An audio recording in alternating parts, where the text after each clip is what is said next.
had a chat with the Financial Times the other day, and provided lots of background as to why I don't think cryptocurrencies are the choice of criminals.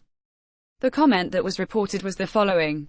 Chris Skinner, a financial technology author, said it was complete rubbish to suggest the main use of cryptocurrencies was criminal.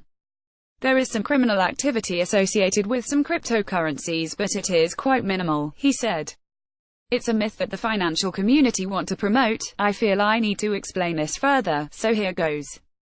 My response was in answer to Vasant Prabhu, Chief Financial Officer of Visa, the card network, who made two claims. 1. Most people have no idea what they're doing with cryptocurrency investments, and 2. Cryptocurrencies are mainly being used by criminals. The first point, I agree. In fact, I loved the John Oliver show that discussed crypto and started with a line that cryptocurrencies are everything you don't understand about money combined with everything you don't understand about computers. A perfect combination for idiots to invest in. I agree with both Vasant and John, as many people are buying cryptocurrencies for no other reason than other people are buying them. The second point I completely disagree with. Mr. Prabhu said cryptocurrencies were a favorite for criminals. It's very hard to get dirty money through a banking system. Cryptocurrency is phenomenal for all that stuff. Every crook and every dirty politician in the world, I bet, is in cryptocurrency. This is complete baloney and is a smokescreen being created by financial people to deflect the real purpose of cryptocurrencies, which is to use software and servers to manage value rather than buildings and humans. In other words, cryptocurrencies have the opportunity to reduce or even replace banks, which is why I find it interesting how often I hear a financial person say that Bitcoin and cryptocurrencies are just for criminals when it's blatantly not true. Unfortunately, because they are in a position of authority, politicians believe them, and unfortunately, because they are also in a position of authority, the media believes them, and unfortunately, because they are in a position of authority, the public sometimes believes them too. Most law enforcement authorities, however, state that the levels of criminal activity with cryptocurrencies is so tiny today that it doesn't matter and, specifically, does not warrant deflecting their time and energy to investigate them. Just to illustrate this, the total worldwide investment in all cryptocurrencies is around $300 billion today. Even if criminals were running 10% of that, it's still just $30 billion. That is an insignificant amount compared to the trillions being laundered through the traditional financial system, mainly through offshore companies buying up properties. From The Telegraph, November 2017, organized crime generates income equivalent to around 2.7% of global GDP. Around $1.6 trillion of this is laundered to disguise its criminal origins. Financial crime is undoubtedly a worldwide problem. From What Mortgage, February 2018, Julian Dixon, CEO of 42 Data, whose research found that more than a third, 37%, of all suspicious activity reports, SAR, across the entire legal sector were related to property. For criminals, the vast amount of cash involved in property purchases provides the perfect cover for laundering the proceeds of drugs, terrorism and firearms offenses.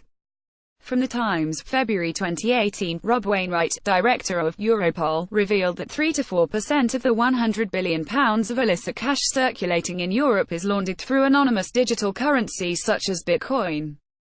So that's around £4 billion max right now. That's less than a particle of a drop in the ocean of crime globally. Now, the concern may be that cryptocurrencies offers the opportunity to launder funds. This is possibly true and is why I said there is some criminal activity with some cryptocurrencies which is tiny today, but might grow over time. Even then, it is speculative and too early to call. For example, that paragraph from The Times is factually incorrect, as Bitcoin is not anonymous. In fact, nearly all digital transactions can be tracked and traced online, and therefore offer the worst use case for money laundering. This is why the only currency that criminals currently use in any volume for illicit activity is Monero, because it is nearly an equivalent of digital cash. Nevertheless, the total market cap of Monero is $3 billion, and even if half of that is criminal activity, it's totally insignificant on a global scale. All in all, it is obvious that most financial people have created this myth of criminals opting for cryptocurrencies for two reasons. 1, it is to protect their turf, as they don't want to lose their role as intermediators of finance, and 2, it is to deflect the authorities from looking at the true perpetrators of illicit monetary activity, namely the banking system. Bear these 2 points in mind when I say that banks were built for the physical distribution of paper, which is why cash and property are the physical assets that are the preference of criminal choice. If you didn't know it, London is actually the money laundering capital of the world.